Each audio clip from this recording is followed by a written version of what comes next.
Selamat pagi Ibu dosen dan teman-teman semuanya. Hari ini kami dari kelompok 6 Sistem Informasi Akuntansi akan mempresentasikan bab 11 pengauditan sistem informasi berbasis komputer. Kelompok 6 beranggotakan Davina Yolanda, saya sendiri Denny Citra, dan Devi Indah.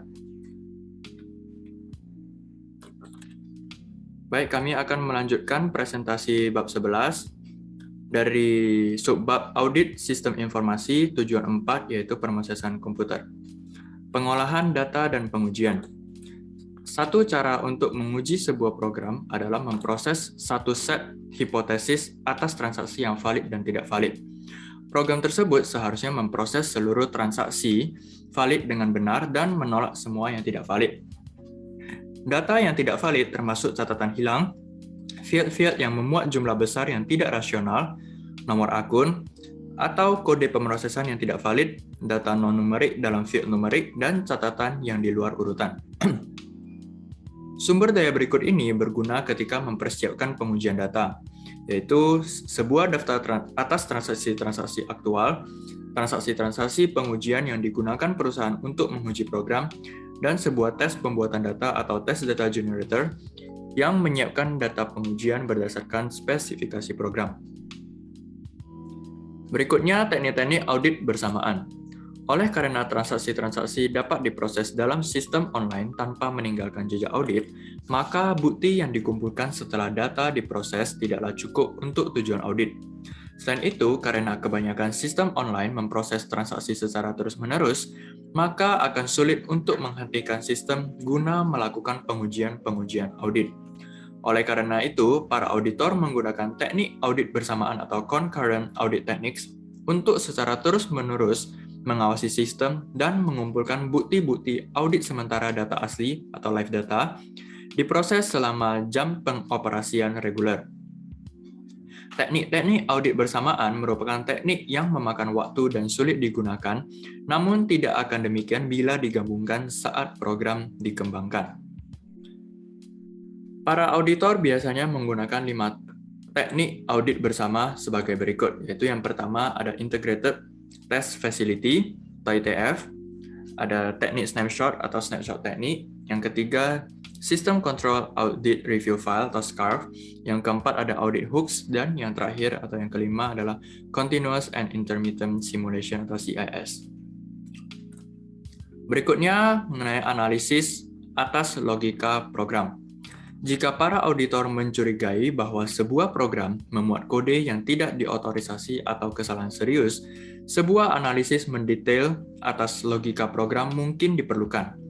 Analisis ini membutuhkan banyak waktu dan kecakapan dalam bahasa pemrograman yang sesuai, sehingga analisis ini sebaiknya digunakan sebagai langkah terakhir.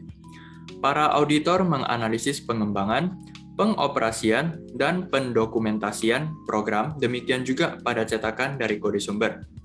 Auditor juga menggunakan paket-paket perangkat lunak seperti berikut, yaitu program bagan alir otomatis, program tabel keputusan otomatis, rutinitas pemindaian, program pemetaan, dan penelusuran program. Berikutnya tujuan kelima yaitu data sumber. Sebuah matriks pengendalian input digunakan untuk mendokumentasikan pemeriksaan atas pengendalian data sumber. Fungsi pengendalian data harus independen, bebas dari fungsi lainnya. Melindungi sebuah log pengendalian data, menangani kesalahan, dan memastikan keseluruhan efisiensi dari operasi. Meskipun pengendalian data sumber mungkin tidak sering mengalami perubahan, seberapa ketatnya pengendalian tersebut diterapkan dapat berubah. Para auditor harus secara terus teratur mengujinya. Auditor menguji sistem dengan mengevaluasi sampel data sumber untuk otorisasi dengan tepat, merekonsiliasi pengendalian batch, serta mengevaluasi apakah kesalahan edit data telah diatasi dan dikirim ulang untuk pemrosesan. Jika pengendalian data sumber tidak memadai, pengendalian departemen pengguna dan pengolahan data dapat menggantikannya. Jika tidak, para auditor harus merekomendasikan agar kekurangan dalam pengendalian data sumber diperbaiki. Oke, yang berikutnya data tujuan 6 yaitu file data. Tujuan ke-6 memperhatikan tentang ketepatan, integritas, dan keamanan atas data yang disimpan dalam file yang dapat dibaca mesin. Jika pengendalian file sungguh-sungguh belum mencukupi, terutama terkait akses visi atau logis atau prosedur backup dan pemulihan, auditor seharusnya merekomendasikan agar pengendalian tersebut diperbaiki. Pendekatan pengauditan dengan tujuan adalah sebuah upaya yang komprehensif, sistematik, dan efektif atas evaluasi pengendalian internal. Pendekatan ini dapat diimplementasikan menggunakan sebuah checklist prosedur audit bagi tiap tujuan. Checklist ini membantu auditor mencapai sebuah kesimpulan terpisah untuk tiap-tiap tujuan dan menyarankan pengendalian kompensasi atau pengganti yang baik. Baik, materi selanjutnya akan dijelaskan oleh rekan saya yaitu Devi Indah. Baiklah, selanjutnya perangkat Luna Audit. Computer Assisted Audit Techniques atau CAATS mengacu pada perangkat Luna Audit, sering disebut sebagai Generalized Audit Software atau GAS, yang menggunakan spesifikasi yang disediakan auditor untuk menghasilkan sebuah program untuk menjalankan fungsi audit, sehingga akan mengotomatiskan atau menyederhanakan proses audit. Dua dari perangkat Luna yang paling populer adalah Audit Control Language atau ACL dan Interactive Data Extraction and Analysis atau IDEA.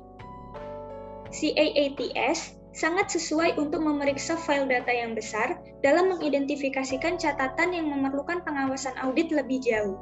Untuk menggunakan CAATS, para auditor memutuskannya berdasarkan tujuan audit, mempelajari tentang file dan database yang diaudit, mendesain laporan audit, dan menentukan bagaimana menghasilkannya. Informasi ini dicatat dalam lembar spesifikasi dan dimasukkan ke sistem. CAATS tidak dapat menggantikan pertimbangan auditor atau membebaskan auditor dari fase-fase audit lainnya. Contohnya, auditor masih harus menyelidiki hal-hal dalam laporan pengecualian, memverifikasi total terhadap sumber informasi lainnya, serta menguji dan mengevaluasi sampel audit.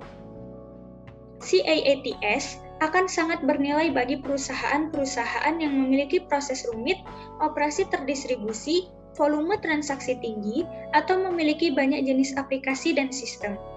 Berikut ini adalah beberapa penggunaan yang lebih penting atas CAATS. Yang pertama, meminta file data untuk memuat catatan yang memenuhi kriteria tertentu. Yang kedua, membuat, memperbarui, membandingkan, mengunduh, dan menggabungkan file. Yang ketiga, merangkum, menyortir, dan menyaring data. Yang keempat, mengakses data dalam format yang berbeda dan mengubah data ke dalam sebuah format umum. Yang kelima, menguji catatan-catatan atas kualitas, kelengkapan, konsistensi, dan kebenaran.